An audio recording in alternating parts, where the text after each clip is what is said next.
Hello friends, आइए एक बहुत बढ़िया कहानी सुनते हैं जिसका शीर्षक है पुष्प और कांटा।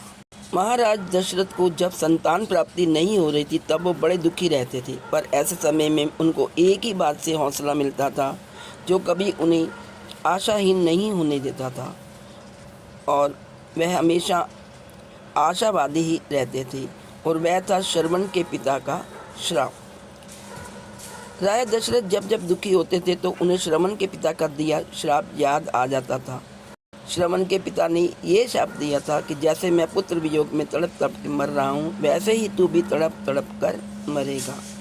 दशरथ को पता था कि ये श्राप अवश्य फलीभूत होगा, और इसका मतलब यह है कि मुझे इस जन्म में तो जरूर पुत्र प्राप्त होगा, तभी तो उसके शोक में मैं तड़प कर मरूंगा। यानी यह श्राप दशरथ के लिए संतान प्राप्ति का सौभाग्य लेकर आया।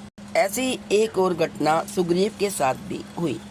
वाल्मीकि रामायण में वर्णन है कि सुग्रीव जब माता सीता की खोज में वानर वीरों को पृथ्वी की अलग अलग दिशाओं में भेज रहे थे, तो उसके साथ साथ उन्हें यह भी बता रहे थे कि किस दिशा में तुम्हें कौन सा स्थान या देश मिलेगा और किस दिशा में तुम्हें जाना चाहिए या नहीं जाना चाहिए। प्रभु श्री राम सुग्रीव का यह भौगोलिक ज्ञान देखकर हैरान थे। उन्होंने सुग्रीव से पूछा कि सुग्रीव, तुमको ये सब कैसे पता? तो सुग्रीव ने उनसे कहा कि मैं बाली के भय से जब मारा मारा फिर रहा था तब पूरी पृथ्वी पर कहीं शरण न मिली, और इस चक्कर में मैंने पूरी पृथ्वी छान मारी, और इसी दौरान मुझे सारे भूगोल का ज्ञान हो गया। सोचिए, अगर सुग्रीव पर यह संकट ना आया होता तो उन्हें भूगोल का ज्ञान ही नहीं होता, और माता जानकी को खोजना कितना कठिन हो जाता। तो दोस्तों, कई बार निराशा में भी आशा की झलक मिलती है। इसलिए किसी ने बड़ा सुंदर कहा है, अनुकूलता भोजन है, प्रतिकूलता विटामिन है, और चुनौतियां वरदान हैं, और जो उनके अनुसार व्यवहार करे वही पुरुषार्थी है।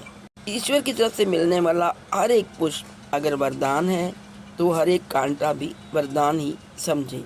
इस अर्थात अगर आज मिले सुख से आप खुश हो तो कभी कोई आपके ऊपर दुख या विपदा या अड़चन आए तो कभी घबराएं नहीं।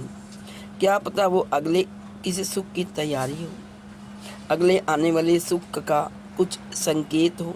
श्रवण के पिता ने ये शाप दिया था कि जैसे मैं पुत्र वियोग में तड़प तड़प के मर रहा हूँ, वैसे ही तू भी तड़प तड़प कर मरेगा। दशरथ को पता था कि ये श्राप अवश्य फलीभूत होगा, और इसका मतलब यह है कि मुझे इस जन्म में तो जरूर पुत्र प्राप्त होगा, तभी तो उसके शोक में मैं तड़प कर मरूंगा। यानी यह श्राप दशरथ के लिए संतान प्राप्ति का सौभाग्य लेकर आया। आज इस वीडियो में इतना ही। यदि आपको वीडियो अच्छी लगी तो please like, share and subscribe. Thank you so much.